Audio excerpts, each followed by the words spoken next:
Tell me we don't have the best intro music in all of Overwatch podcasting. Tell me we don't. You be lying. Hat nodded. We should do a power rankings of Overwatch, competitive Overwatch podcast intros. We'd be number one every time. We'd be the London. Truth. Spoiler alert. We're London Spitfire of Is it the Overwatch London? I don't intros. know. I don't know, John. Is it the London Spitfire of intros? If you are a credible Overwatch crossover analyst, yes. Well, I've already been insulted because my galaxy brain is just too big. You know what? We'll just double down. That was so funny. I don't think I can Me and name my big 5 dumb head. Overwatch League podcasts. That's true. And I think I probably do 3 of those.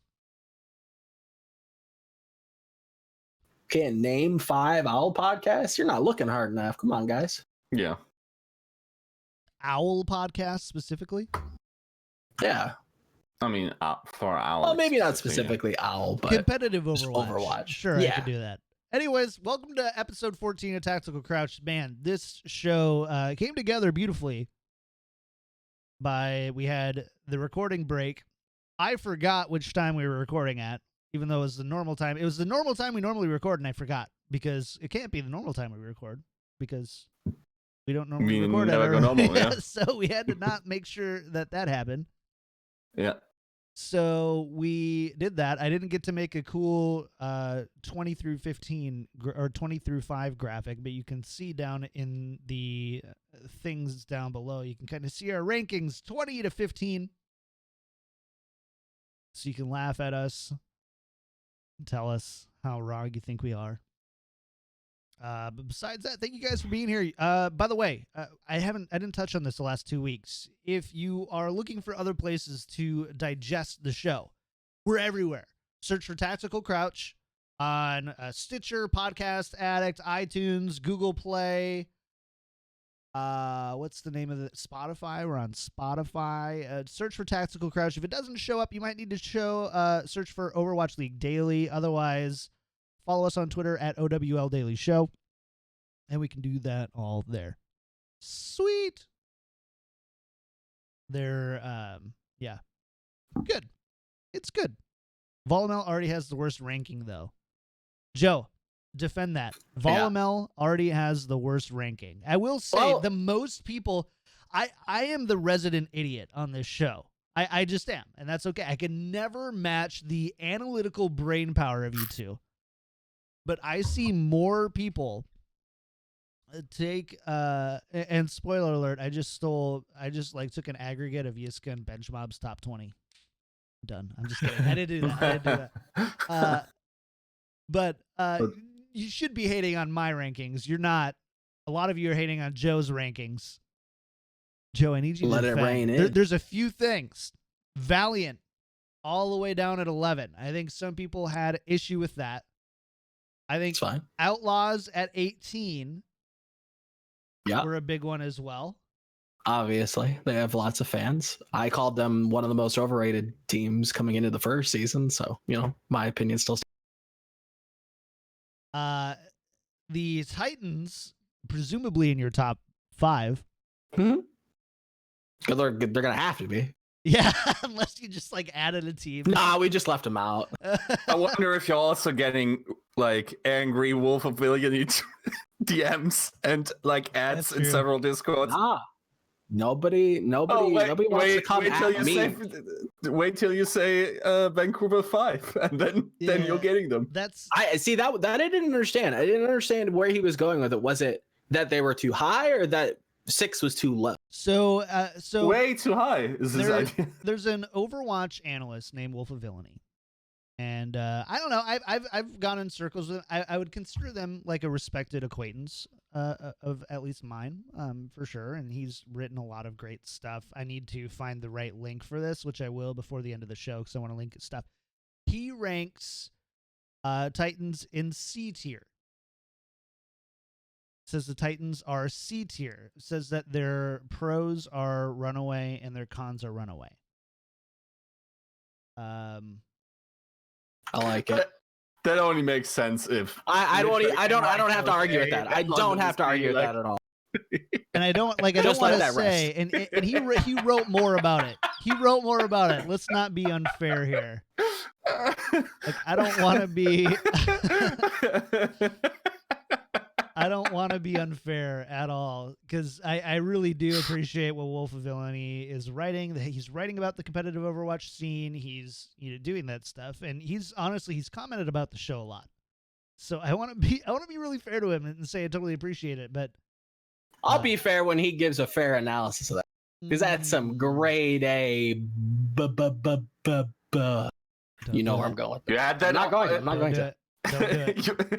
Not trying to get demonetized, boys. See Cheers. what you did to the most wholesome person in competitive Overwatch. Joe, if you have an opinion in January of 2018 and you face a ton of contrary evidence, you have to hold to it. You have to die on that horse, of course. Yes. And then suddenly profit. All I'm going to say is if you use your public platforms to criticize us, we will use ours to criticize yours. Fair? Let's go. Fair. Yeah.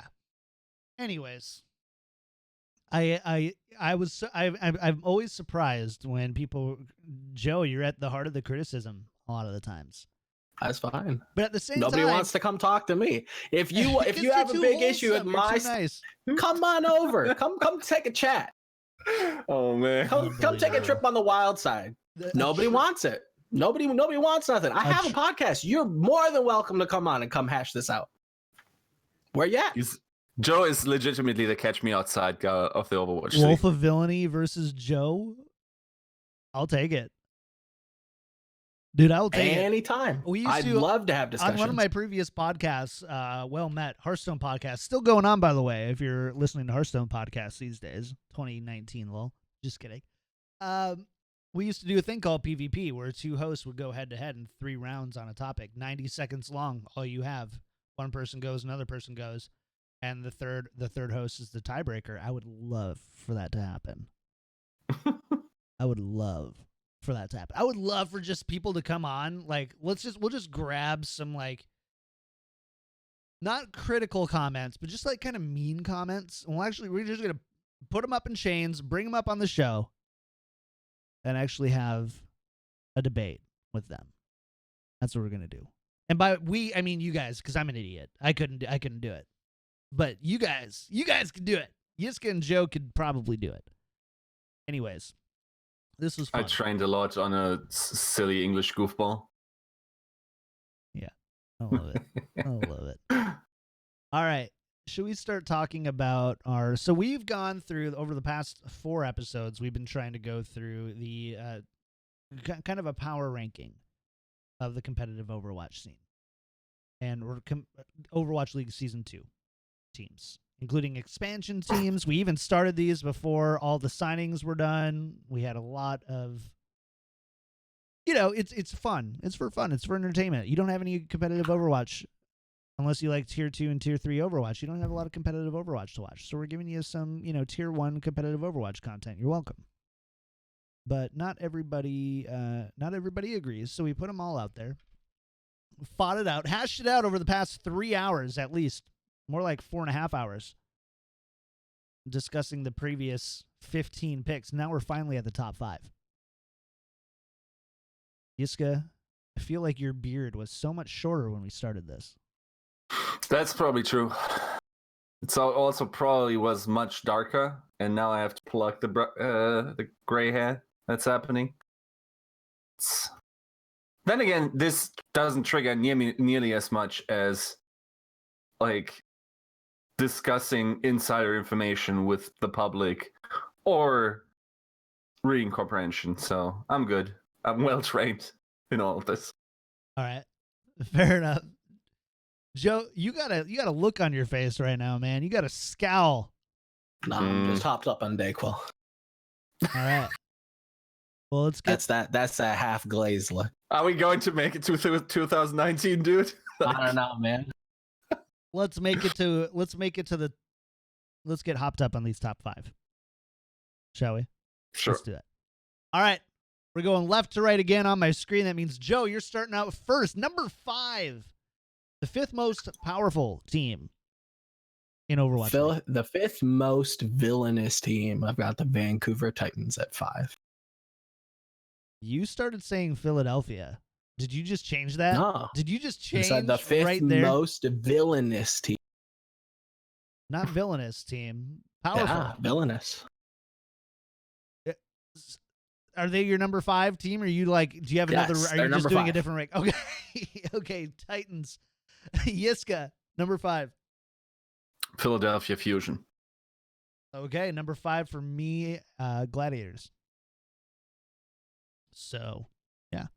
Let's, I mean, Titans, we talked about, I don't know, like what anything stand out to you guys here? I mean, I think we're all pretty close on Titans. I mean, who had Titans at 8?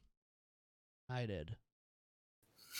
Yeah, I had Titans like 6. At 6. Number 5. Can you tell me why you think this team, Runaway, Is that 5? is the 5th best team in all of competitive Overwatch? So the reason why I have them at 5 and not higher, which we'll get to as we get to 4, and the increasing numbers or decreasing. I think that they've peaked, or at least some of their core members have kind of already reached a plateau that I don't see them breaking through. When you look at NYXL and you look at Stitch, they're very talented players, 100%. I don't think anybody's gonna, didn't or argue with that. But they have some big worries about them. I have some big question marks about them. NYXL in particular, he is a very quick. He's a type of player to quickly pull the trigger on things. And then Stitch, if you go back and look at the history, he's not been the most consistent player. Yes, he has his moments. He can turn up on the Widow. His Tracer isn't bad. But to say that he's been an all-star throughout the entire time that he's played is a bit disingenuous for me. I do want to see Bumper. Bumper for me, when you pair him off against some of these other main tanks, he's kind of new, right? He's kind of a newer main tank compared to the field. And from what I've heard, he works very well within this team, which is great. This is, your team's team, the fan favorites, whatever you want to call them. I wonder if there is going to be a meta change, which, we can get into if you want to. Will he still have that same proficiency as we saw in contenders? I don't know. If it was up to me, I do think that he played a little bit too passive against the matchup against Roar. I think Roar kind of got away with a lot of over aggressive plays. He swung a lot, whereas Bumper was kind of very shield focused in that contenders matchup. I think their backline is very, very good. But I think you're going to see a player like Sominsu actually start to come in his own. And that's where I'm banking this team actually kind of lights up a little bit. Obviously, Hureg, I've never been a fan. I don't have to argue too much about that. I think another host of mine might be able to give you a lowdown of how they feel about Hureg. But I think Sominsu.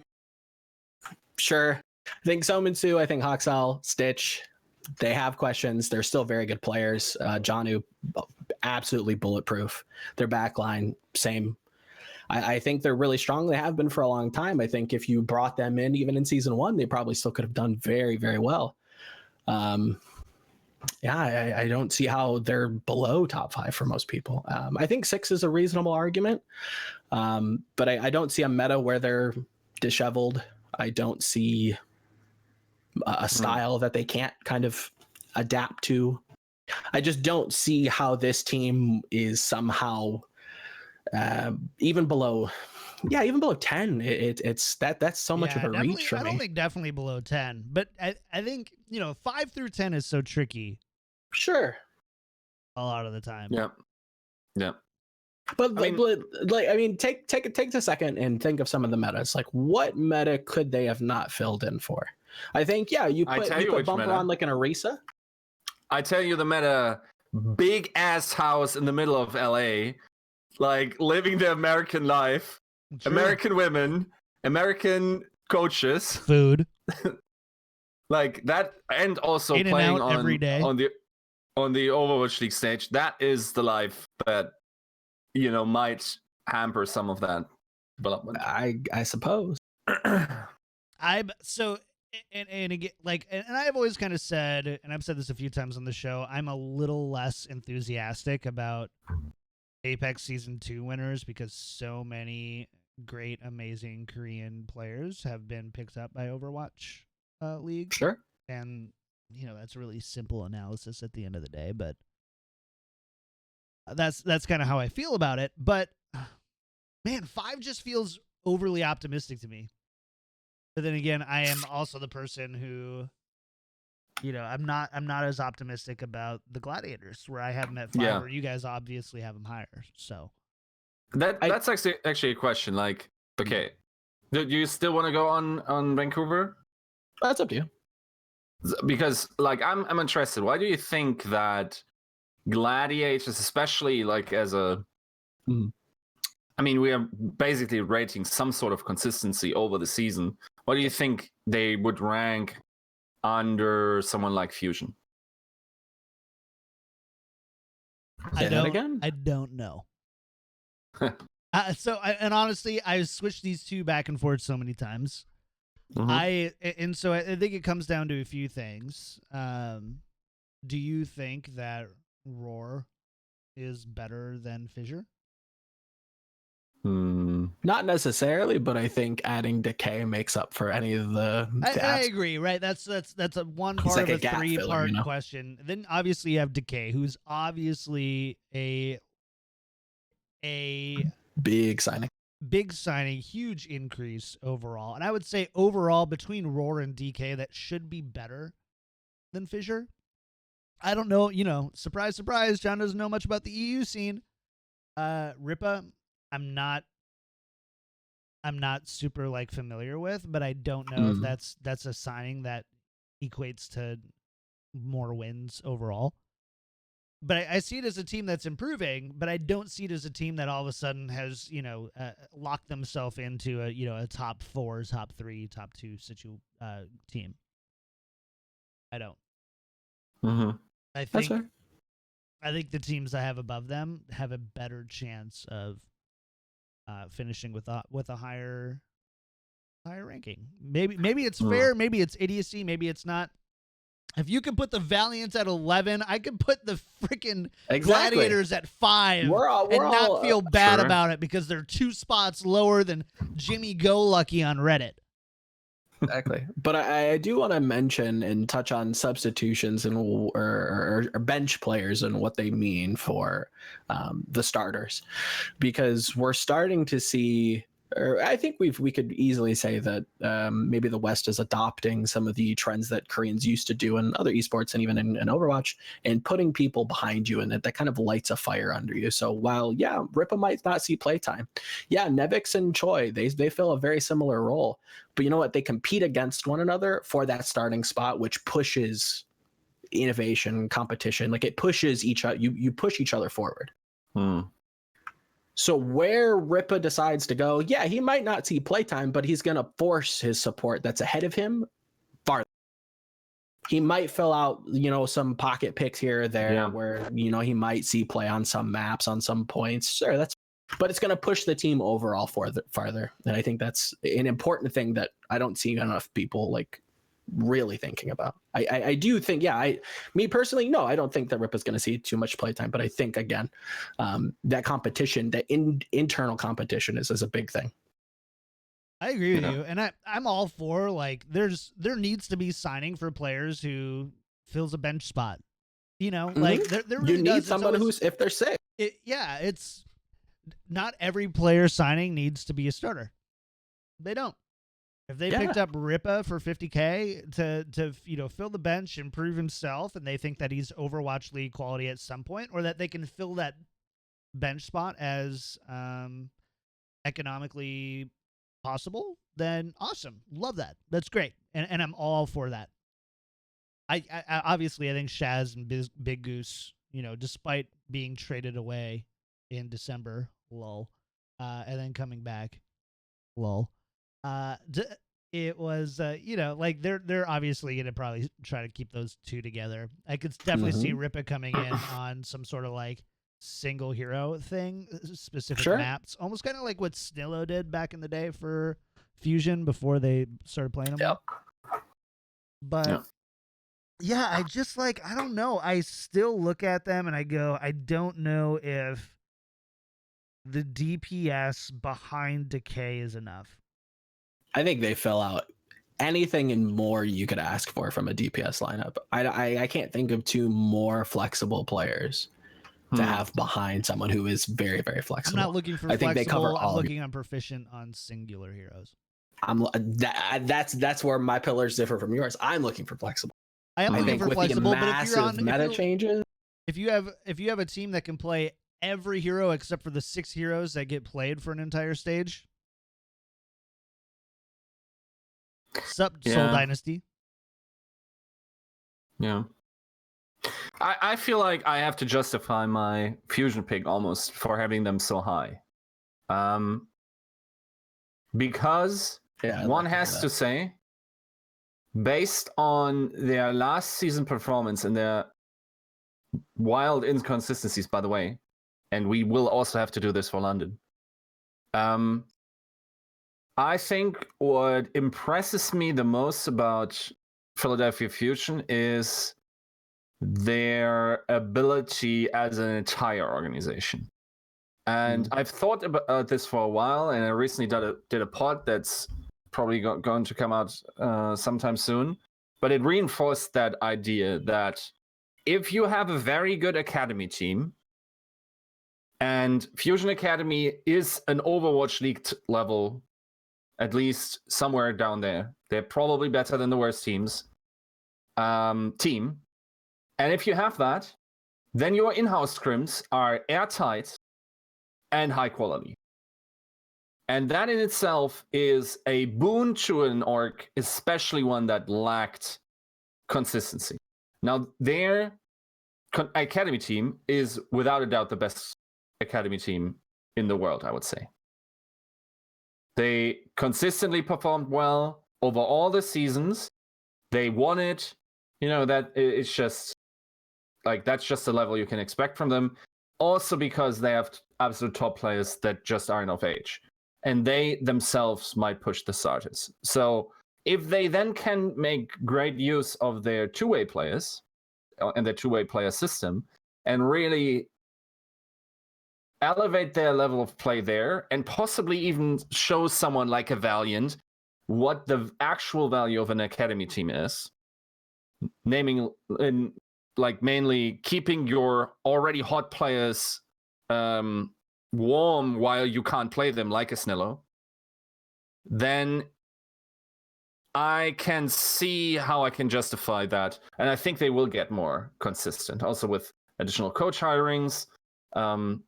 One has to say they didn't improve their roster. And in general, we also have to say, if you didn't improve your roster and you weren't already on the absolute top of pound for pound, you are falling behind in season 2. And that's why I have them just slightly lower than what you have them. You know what I mean? Yeah.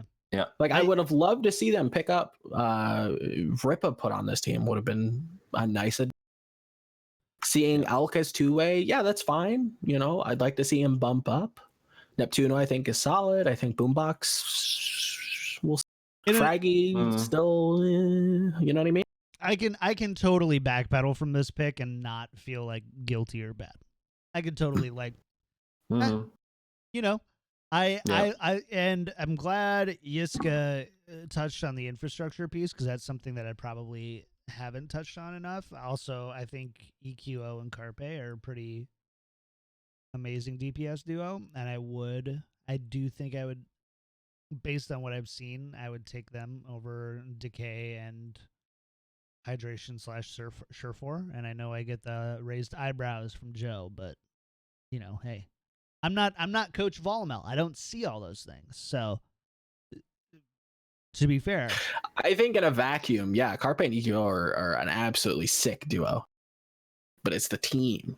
I love vacuums versus the team. No, vacuums. I like vacuums too, Doc. Vacuums. This is what this top 20 is all about, is vacuums. Like when someone says, what if you had to take away one thing from this whole top 20 conversation, you'd be like vacuums. And walk away.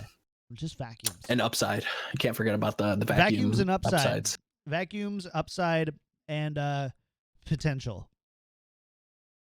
Those 3 words. Number 4. Number 4. Should I start? Yep. Los Angeles Gladiators. Surprise, surprise. All right.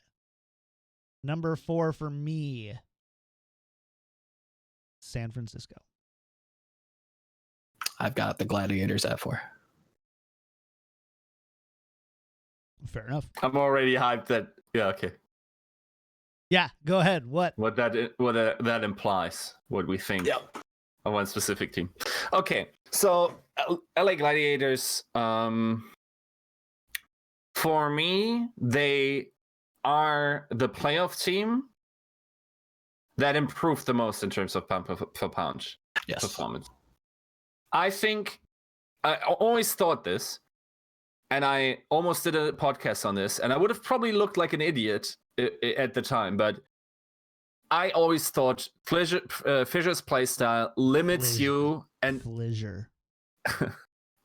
does hard cap what your team can do.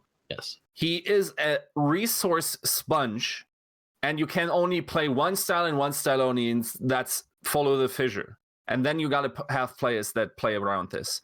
On top of that, it makes his personality apparently makes it hard to work with him. So now that we solved that thing, and okay, so briefly, just so it doesn't look as exaggerated, I think Gladiators would have been a bottom 5 team last season if they didn't have Fischer. That's exactly what they needed at the time. Well, okay, let me stop you there real fast. So if you think they're a bottom 5 team, do you also think that they would add a main tank? Just adding a mid-level contenders main tank to their roster, like mid-season. Do you still think? Because obviously the main tank was the issue, but it was a really big improvement over Irena's. Yeah, I mean, mid-season. Okay, so Fischer is a world-class performer at what he does. Sure. There is a hard cap on what you can achieve with that. And with another tank, they wouldn't have had as much success because they needed some sort of leadership in that. They were playing all kinds of weird stuff. Like, Schofer was still by far and away the best player on that team, I think. Or I think he thought that. And it's that just historically has been a problem. I think if they don't get Fischer, it's hard for them. But then again, I don't think the value by removing Fischer is completely lost there. So I think the Roar and DK both, and I've also gone on record for that, like DK is a nuts, flatter, profit, bloodline DPS. And I fully expect him to be performing on that level if Gladiators is a lesson. Also, we have to talk about their coaching staff. See, that's where I draw question marks. Yes. Okay. You know what I mean? Yeah. So I think I rate them a little bit higher than Mon normally does, but their methods are unorthodox, I think, in the Overwatch League. If you compare, and it depends. I mean, I can only say I haven't talked to DePay in particular. I haven't talked to the real Tim in particular. I don't know what the entire structure is, but the things they value, they are very different than other Overwatch League teams. And the success sort of justifies that they're doing that. Now, we don't know how much of that was external things that are now gone with Fischer, with other people going away from that team.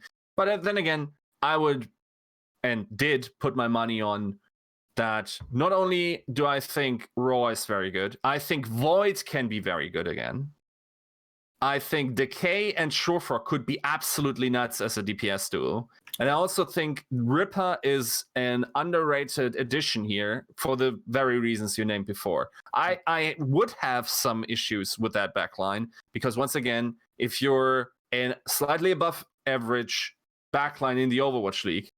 In Season 2, you're not slightly above average anymore. There's too many people that come in. You've now dropped. But with that addition, I think they can hold that spot. And overall, they also, when they had those systems in place, they had some consistency in their play. So consistency is what we're looking for if we're looking at end stage 4 standings when it's all said and done. And yeah, I think that's how I justify. I like Gladiators at 3 and 4. Fair enough. Do we want to talk about any of the other picks? Where do you? Okay, so why San Francisco at 4? Now, to be fair, there's only so many spots higher, and we haven't named San Francisco yet, so you can just guess. But yeah, why stand that ground? I'm guessing London and NYXL for us are in the same spots. So I don't know, maybe. Maybe We'll I don't know. So I'm guessing. I'm really optimistic about San Francisco. In my opinion, they're the most improved team in Overwatch League from the offseason. And I mean, I can't put them at 4 and based on where they were before. Like, they've made so many improvements, both singular, like player wise, as well as on the infrastructure side, and stuff that isn't just going to show up on Liquipedia. You know, I'm literally 20 minutes away from where these guys live, sleep, eat, and breathe. I'm just really optimistic about them, but I'm not ready to say that they are ready to be. I think the Fusion are better. I think NYXL is better, and I think London's better. Surprise, those aren't the ones that I've said yet. And so that's just kind of where they fall for me. I don't think that a team that had as many struggles in Season 1 can inherit the top 3 spot. I think that that's just a little bit too grandiose for me. I think it's a little bit too optimistic. And I just, in all of my rankings, you'll notice I didn't drop a team 10 spots. I didn't raise a team 10 spots unless I felt like there are some people who could have justified 17 spots, you know. I'm very cautious on those jumps. And this is another one of those things where I just can't say that a team that struggled in Season 1 like San Francisco can turn around and throw out a top 3 performance. Top 3 is a big thing for me. Sure. Top 3 is kind of these are the teams to beat in Overwatch. Yeah, that's the podium. That's, you know, we all played the Wii Sports. At the end, you get on the podium, or Mario Kart. At the end, you go to the podium. Yep, there's 12 people, but that top 3 is kind of really what matters. And as much as I love San Francisco, as much as San Francisco is my team this year, that's my team, baby. I can't put them in the top 3 yet. And it's more about not making them a top 3 pick than it is about not thinking that they're a top 3 team, if that makes sense. That's fair. Yeah. I just look at that. I look at the pieces they pick up. I look at the coaching staff that they can actually like flesh out now, not just kind of run mid-stage. This is a absolute showstopper of a team if they can get their stuff together. Like, that's a powerful team. Choi Nevix, hearing some interesting things there. I've heard some absolutely fantastic things about Moth, which just completely flipped my script on him. Yeah, I think, you know, Baby Bass Sinatra, they're going to have to, you know, show up big if they want to get playing spots. I think Rascal comes in, some flex picks every now and again, maybe not. You look at Architect, he's proven to be quite the wily, squirrely picker. You know, he'll play anything and everything. Same with Striker. He can kind of adapt. Like, this is a team, man. It's a team. So it is 100% a team. There's a few things. Number one, this is like a puzzle. Imagine that you have this beautiful puzzle of like Joe's abs, and each individual those don't exist. Tell me. Each individual puzzle piece is Joe's face. So you have these really amazing individual puzzle pieces. and you have this amazing, like, 6-pack washboard Joabs final puzzle, but the pieces are a little complicated. You know, you got to yeah, it's just the pieces are a little complicated. I'm not sure if they can put it together for a top 3. I'm just not. It's a little complicated. I agree with you there. That wasn't as bad of a, by the way, for people in chat booing, that was not nearly as bad as some of Yiska's metaphors, by the way. I'm just going to say it right now. It was close. It was close. It was close. Gotta say, it was close. I do agree with you. I do get like Guangzhou vibes. I go like, oh, how does this team come together? It's just kind of just like wallet on the table. Give me what you got. You know, top shelf liquor all day. But that's when I look at Krusty and I look at 9K and I go, okay, these are like, you know, if we're gonna have like tenured coaches, if we're gonna have people that have experience, this is where they can show up. This is where I think that they will show up and they can, you know, at least make something happen. Will they jettison some people mid stage? Yeah, probably. I wouldn't doubt it. Will they pull a London and you know, just cut people as they see fit? I could see it happening. Yeah. But that's just my counter to that, where it's just like, I agree with you. I see that there's, you know, some chaos there. There's a level of uncertainty, but that's, I think the coaches can kind of trump that and try to absolve that as best they can. Fair. I mean, and again, we're probably let's see what we're talking about for number 3. Exactly. Let's go to number 3 here. My number 3 is the Fusion. Joe? I have the Shock at 3. Yiska? Shock. Oh my God, I didn't see that coming. What a surprise. Shocker. So, yes, huge shocker. Good job. Very nice one.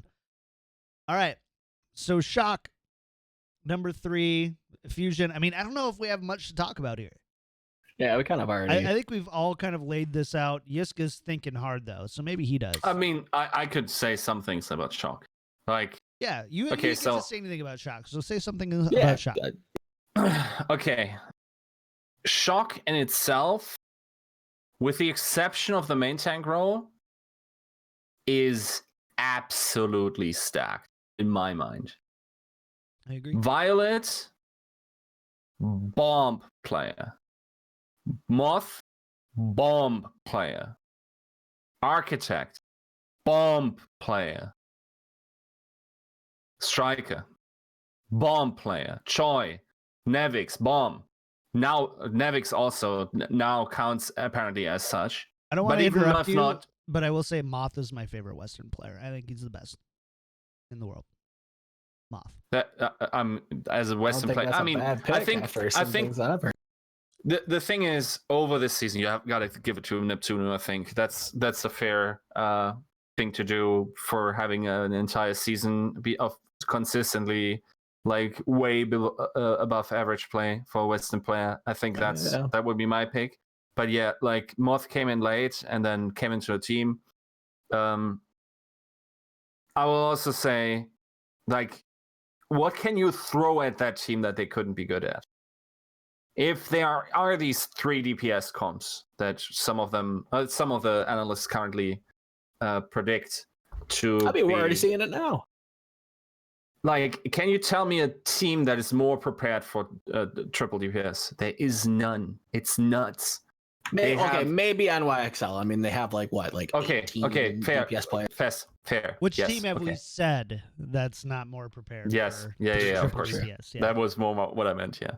So, I think also paired with a coach like Krusty, also with the willingness. I can tell you, if someone bought Striker, they don't give about money this season. Yeah. It's going down. They want that.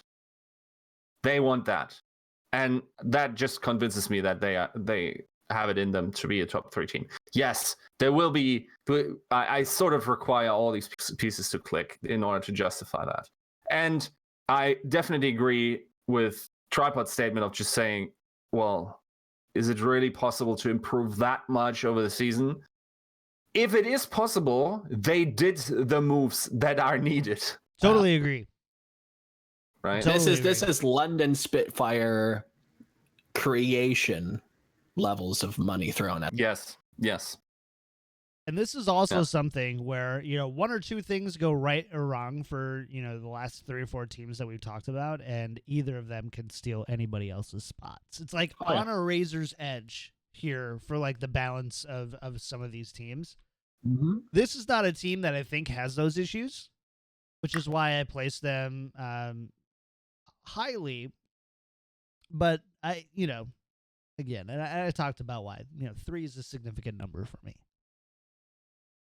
Yeah, but I totally agree with everything you said, Yiska, for sure, 100%. Also, just very brief, because I see some speculation about Striker. That is the same thing as it is with Defran.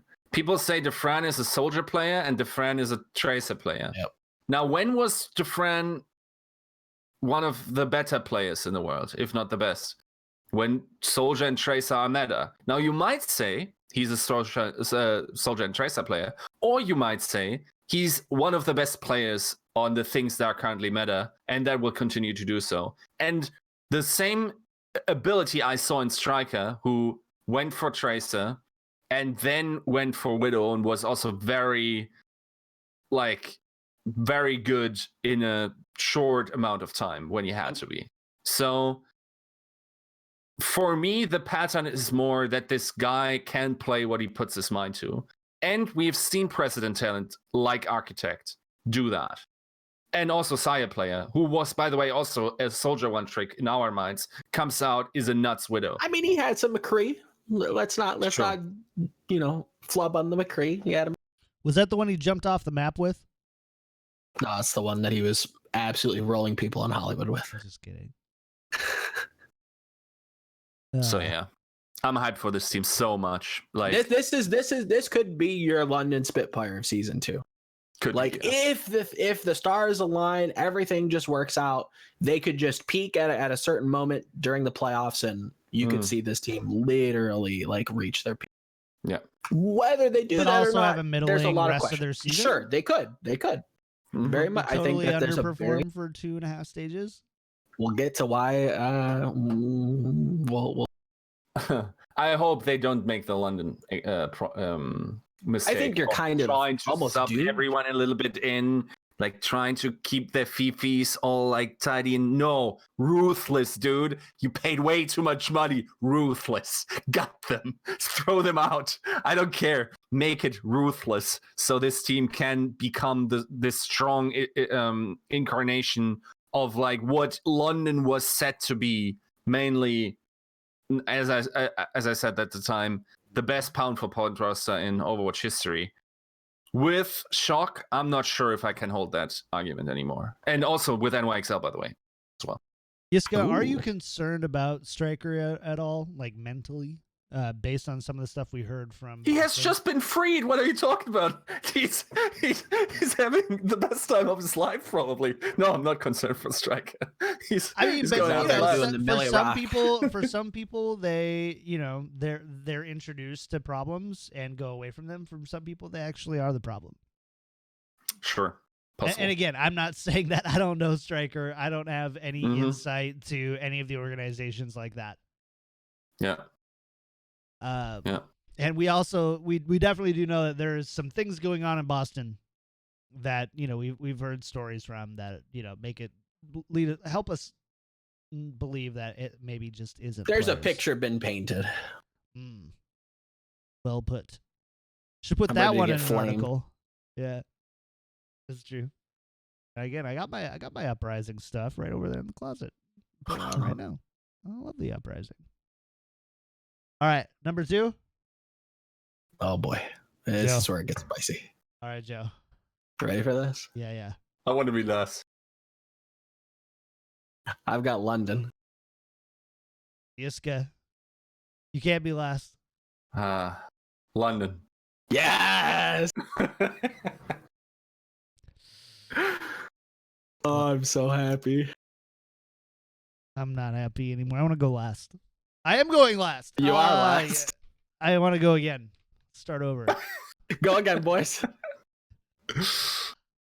Ah. Do you have New York? This was a toughie. I had to seriously think about these two. I'm gonna go. I'm gonna. Do it. I'm gonna go San Francisco Shock. Just kidding. San Fran at 2. Florida Mayhem. Let's go. I think The sneaky Washington pick. I do have NYXL at number 2. If I'm being true to the spreadsheet, which I have. That's shared. fair. That's fair. I don't think there's anything wrong with that. Not at all. NYXL at 2. I think we saw a team that was they had a well over a stage to show up. They didn't when it really counted. They dominated 3 stages. Great. Stage 4, obviously, they did not do that. In the playoffs, obviously, they did not do that as well. They made some new signings. I mean, kind of. You know, they've got Flower coming in, which I love Flower, but you got to settle down a little bit, Reddit. Yeah. You got to temper your expectations a little bit. For Flower, yeah. Nene, different story. Definitely think it's an improvement. Definitely think it's there we go. But at the end of the day, this is a team that went like this, was so head and shoulders consistently better than every other team in the league, even when they lost. And stage 4 playoffs, they dropped. Yes, they improved. Yes, I think that they could easily win the league. But if I had to put my money where it was a team that, you know, showed that trend, showed that vigilance. Yes, they had some really rough patches. Obviously, London did, but I just think that they're a better team and poised to. They have a higher likelihood of finishing well. So that's me. Know me.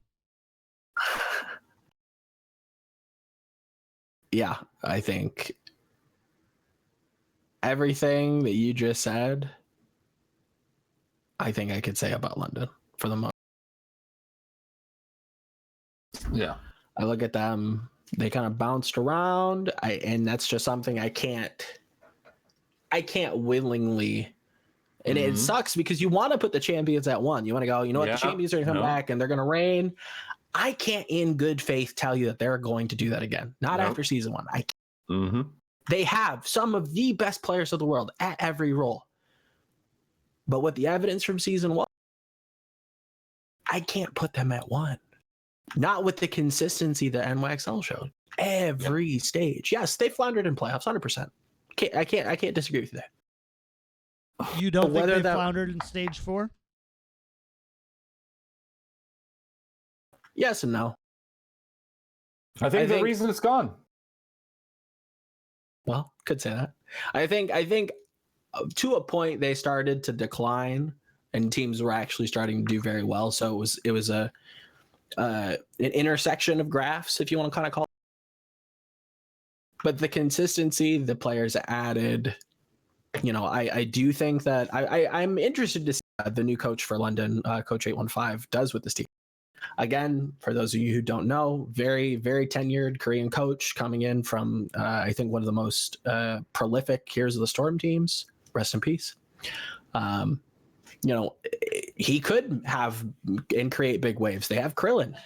I don't know. We've seen what random ladder flex supports from Korea can do when you slap him in a Korean team. Can he be that Jonek level player? I don't know. What I do know is that London was a little bouncy.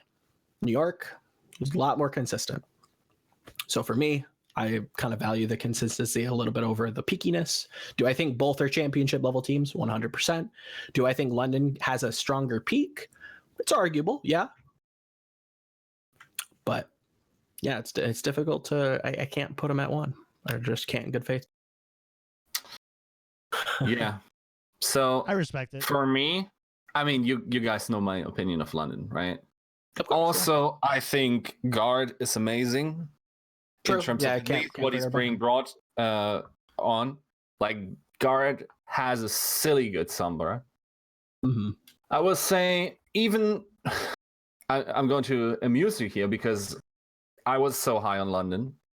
I was honestly considering putting them much lower because of the inconsistencies before. Then How I much thought lower? about like 4? 5. 4 or Like 5? I was considering as low as 5. They were very inconsistent.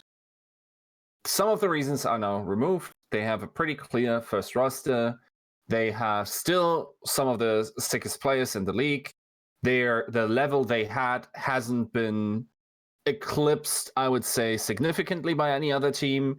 Like a team of that caliber is not like they have left the gravity here, right? Like the gravitational pull of like having to get better for season 2, right?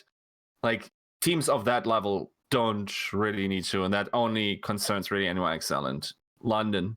Now London didn't get much better overall, I would say. We don't know what Krillin is like. We know what Guard is like on one hero, really, and the others are a big question mark to me. But they don't necessarily need to be absolutely nuts. Yeah, I think Guard needs to be able to pick up when Birdring eventually drops, or that's just the quality of Birdring. What I will say, though, is I value the new coach a ton in terms of bringing consistency. Because someone that has so much experience will have, and also accolades, will have systems that allow for a team to be this consistent. Now, I guess I almost feel like I have to justify what I then logically put NYXL at 1, because, okay, that's not a secret anymore what anyone else has as 1 here. I think they improved. They cut the fat where it needed to be cut. What a lot of people don't know is their new data analyst is top notch. And I'm hyped for that, what he can do there. Is that IMT? I only know his Korean name.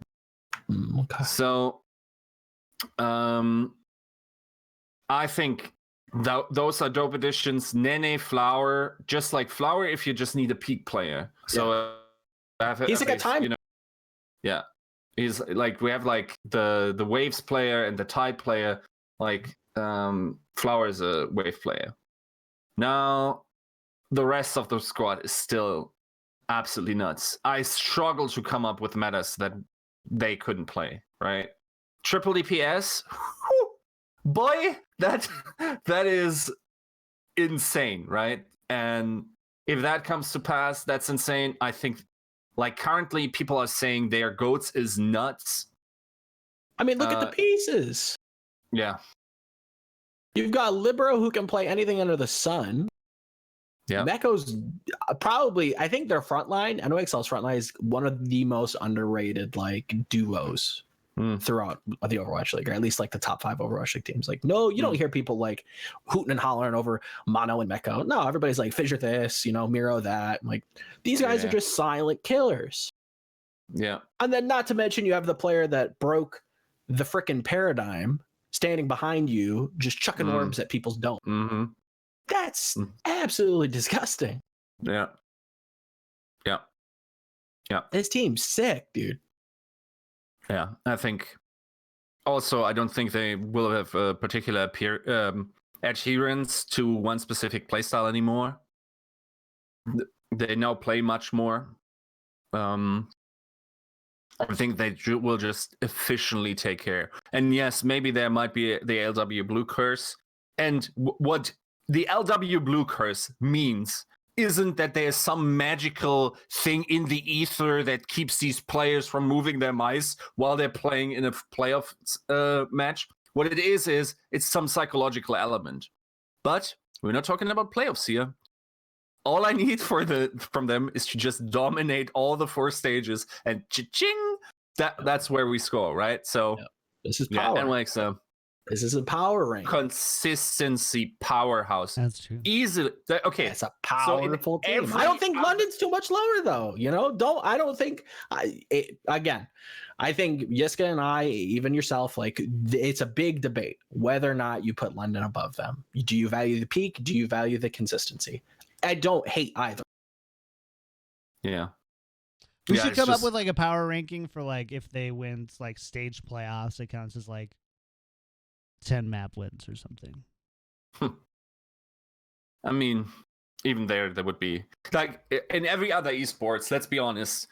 If this happens, we consider the stages to be like majors or whatever. In every other esports, we say NYXL was the best team of 2018. Easily. Period. Right? No, and now just because we But have maybe in esports, not in traditional sports. yeah, but American sports is whack. Trump. Whack and how much money they make. Yeah. And how many people There's the watch Trump them. card. as Messi, It's yeah. whack. Not as much as Messi and But Ronaldo. it is, get right? at me. At the end of the Major League Baseball season or the NFL season, when people go, who's the best team in the world, by the way, the NFL World Championships, the Super Bowl. It's best in the world. By mind you. You say the team that won the Super Bowl. No. They were good enough to make it to the playoffs and then won what mattered. Mm-hmm. Not an invalid way of thinking, in my opinion. And in that way, maybe I'm deviating a little bit from regular season power rankings. But, Either way. Doesn't matter if I'm a good husband the entire year. If I get her that one nice present, that's all that counts. America. I was a little scared when you started that metaphor. I wasn't ready for that one. I was like, I don't know where you're going, but this can't be good. Yeah. Well, there you have it. There you have it, folks. Not too bad. Not too We did it. shabby. What are we going to talk about now? Should we go back from number 20 again and talk about all the things that have changed? With like the patch. I'd like to punch Washington lower, please. Yeah, if I had to, yeah, I'd probably put them a little bit lower. Yeah. Yep. Sure. Yeah, we got to, man, what are we going to talk about? We'll have to get some When's like... the branding ranking podcast, says Twitch chat. When We is rank the the brand. branding ranking podcast?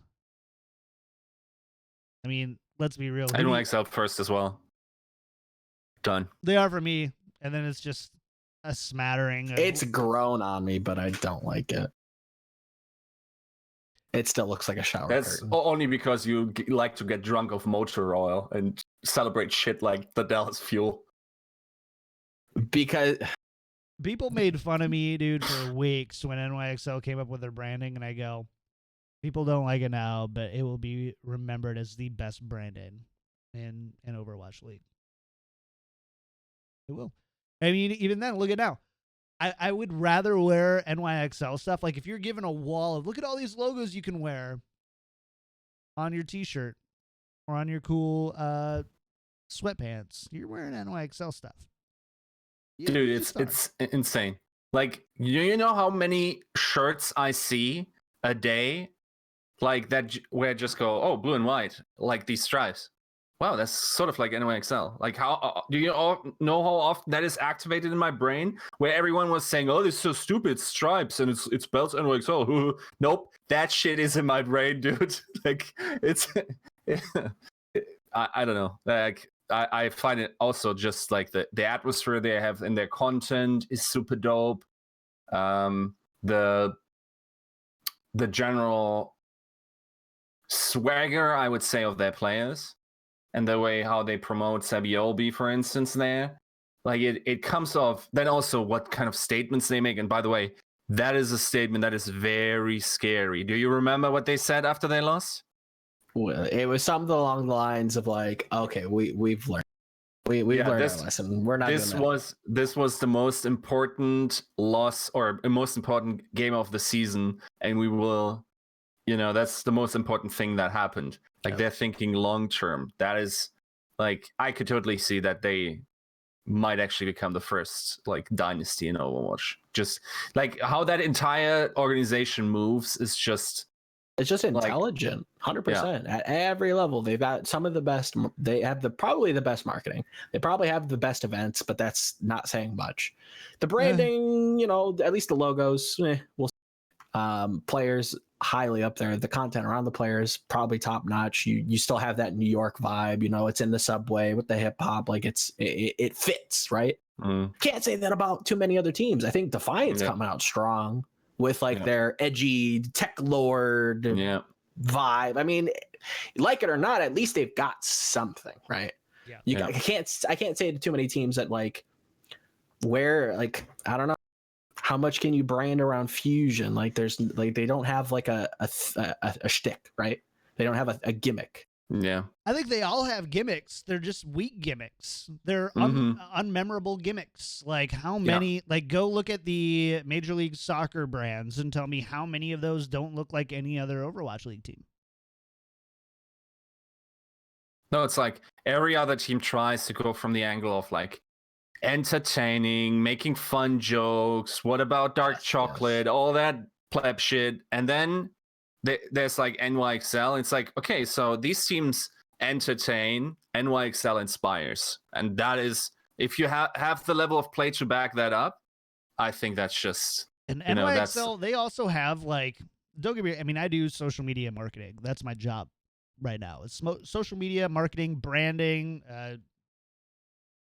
SEO, all that kind of stuff. And the resources that they have behind that is just insane.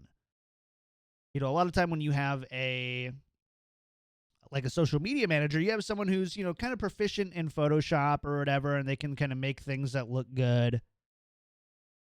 But it's a big difference between knowing Photoshop and being like a branding specialist, having the artists, having the social media managers, whoever is doing it, whether there's a marketing team that sends this info down to the social media managers to then distribute or whatever. I don't really know necessarily how they've worked out that hierarchy, but it's the other teams aren't equipped to do it, even if they wanted to. They couldn't. They couldn't do it. They would have to make at least 3 additional hires that I can think of.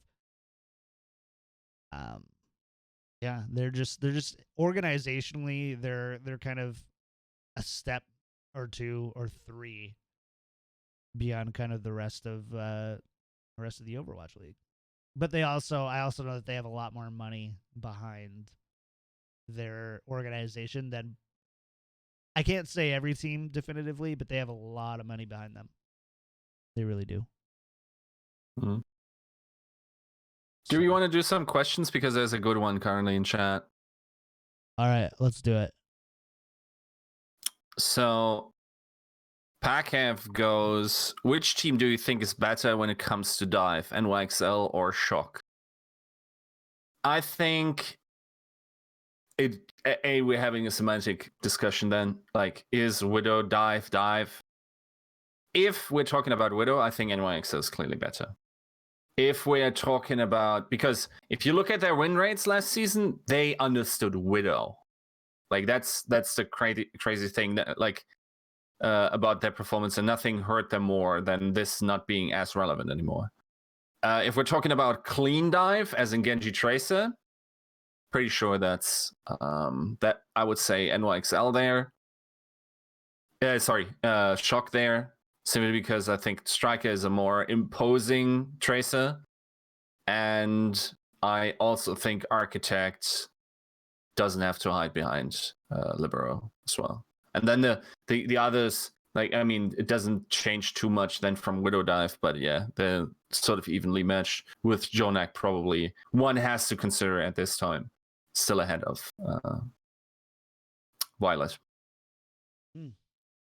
What position do you think is the most shallow in terms of top tier talent in Overwatch League?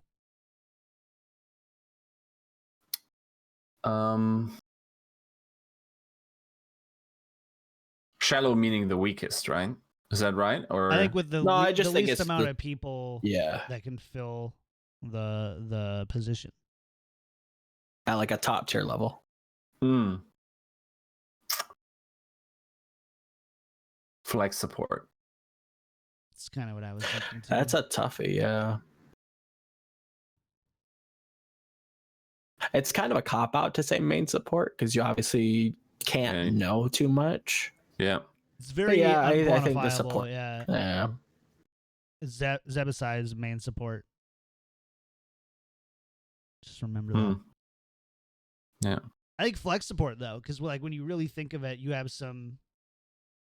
When you have a flex support winning MVP, and there's really only one other person in the conversation of who's a really good flex support, maybe two.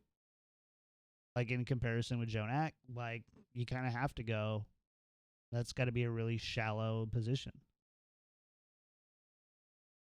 At least that's what I think. Hmm. Yeah, we're seeing in chat, a couple people chiming in saying like flex tanks. Yeah, I can definitely agree.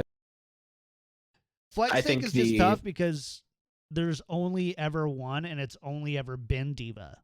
So you've never really needed that depth. Yep. Outside of a few Zarya, like here and there, or sure, you had pirate ship Roadhog type stuff, but it's kind of tough to say that when it was kind of always Diva, and like it or not, I don't want to say divas didn't have as big of an influence, because obviously they were a huge influence, and Matrix and bombs and everything are incredibly impactful for Overwatch League and competitive Overwatch. But I think that there's a little bit more ability to transfer, I guess, there. Like the skill ceiling's probably high, but the actual skill floor is probably relatively low, even at the Overwatch League level. Should I bomb you? Okay, so we got the rankings out of the way, right? So do we do the huge, like the dark horse, or the play, like in terms of players, in terms of teams? Like, okay, so here's one. Team with the highest variance of placement.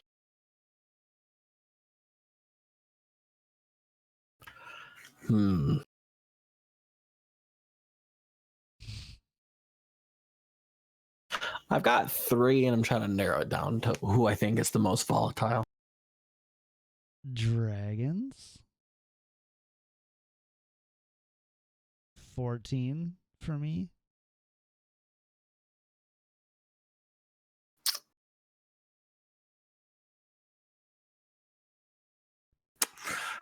For the record, I've got Atlanta, Dallas, and Philly as my X team, where it's difficult to kind of rank them. But I'll say Philly.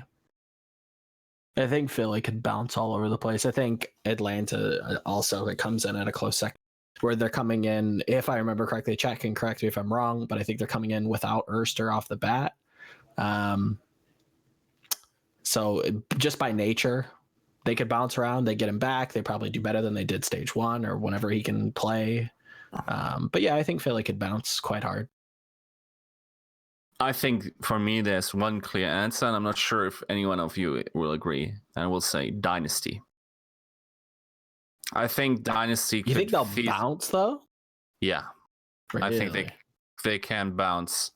I think they could be top 5 performance. I also think they could even be as low as 16. Like, I think bouncing 11 spots is a lot. I don't know, guys. I think the Dragons are totally changed. They're totally an unknown quantity here. They're coming off of no 140 seasons, so we're putting them so low. They could easily suck just as bad this season, but at the same time, they could easily be a playoff team. Oof. What other fun categories do we have? I think somebody in chat earlier, most overrated player was thrown. It's overrated player. Analyst for the Toronto Defiant. Our good friend Barwa. Still. That is a hard one. Yeah. There would definitely be times where like I would have said Pine. Maybe, yeah. Yeah. But then they kind Maybe of Flower. Good candidates. Yeah, Oh. he's but he hasn't like been Okay. in an Overwatch. I League. have one. Oh yeah. Shadowburn. No. I'd be interested to see if Going people are, into like, season picking up- 1, maybe. People still think he's dope. I mean, people I do, think and some that's people most of do. people were like, "Why would you put Paris at 15?" I'm like, I love Shadowburn. I want to hang out with the guy. It's just, I don't know, it just hasn't been good since Phase.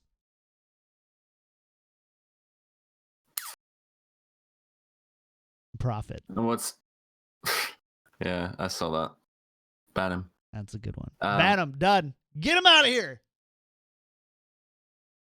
Man. I mean, underrated That's a players toughie. lame, because if we had a truth machine that says everything about the universe absolutely objectively, then I think most of these answers would probably be flex tanks as well as main supports. But yeah, it's such a hard question than to say underrated, but I guess think- not a lot.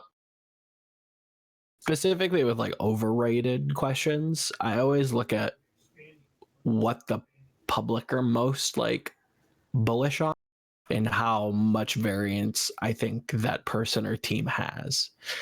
So yeah, I do think like Defran's a good option. I think some of the star players on Houston and Dallas could easily be up just because of how big those fan bases are and how much like you just have people just fighting for them tooth and nail. Jake is And that- basically a meme for how overrated he is. Like he every time it was, Jake Ratlol. That's how the whole thing Worst- came about. Oh, this is fun. Okay, wait. Sideshow says worst team you can make from all 2019 players. Okay. A Paris Eternal.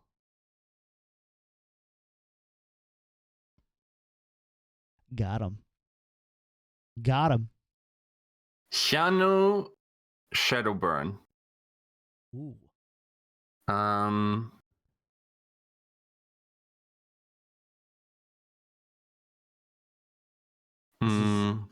Hagopion. Can I double stack? Mine's gonna crush yours, dude. Mine's gonna be so much worse than yours. Really? Oh yeah. Just wait. What am I missing? Oh, I only missed DPS, right? Oh, who rank? Okay, I got 2 DPS. I need the main tank, right? Oh, that's easy. SNT. Do I have them all? I think so. I think I got mine. Yeah. Do we have to do 8? Or No, 6 players. six? Just Okay. front 6. I don't even think I That could do it. Fill all the. I need like roles. 2 more. Hold on. You can do it. This is so mean, by the way. This is why we don't get player interviews. Because all the players that would come on the show, we're putting them on the Oh, worst off team. tank. Oh, Scrim got Zephyr. That is a good one. That is good.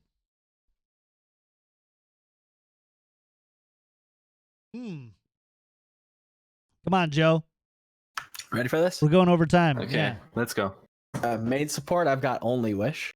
Flex support, I've got Guido. That's not worse than Yano. That's pretty. It's pretty close. It's pretty close.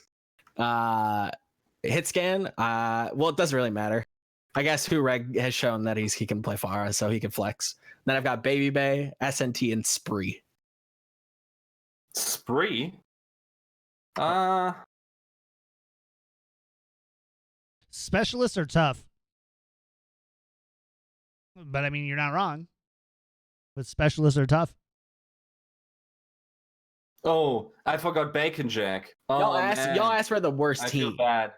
It's true. These feel aren't bad. individuals. I should have said Bacon Jack over Hurek easily.